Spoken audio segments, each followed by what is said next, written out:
Hi, my name's Lily Mayers. I'm a journalist. I live in Madrid city and I arrived in Spain 7 months ago.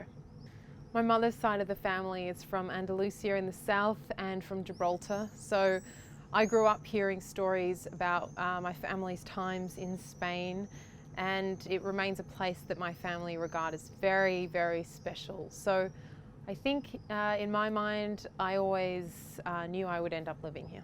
The first few months settling into Madrid were quite full on. We arrived just as the country had instated a state of alarm, and the third wave of the coronavirus was intensifying, so it felt quite chaotic.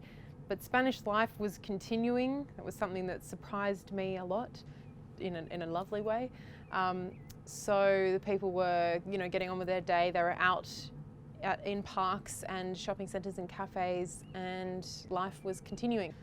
I think what attracts me most to Spanish life is the way Spanish people find beauty in so much of everyday life and the time they take to appreciate what they're doing in that moment and the people that they're with.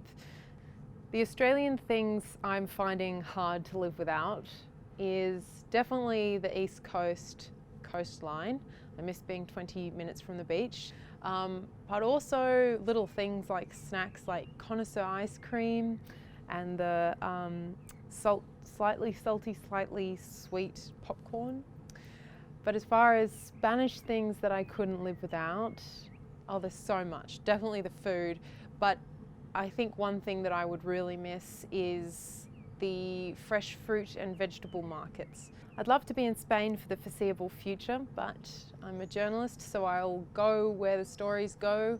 There's so many stories I'd love to cover in Spain. It's a country full of different cultures and traditions, but what I also think Australian audiences would benefit from is hearing stories that centre around the Spanish people, because in my opinion, it's the people that make this country so special.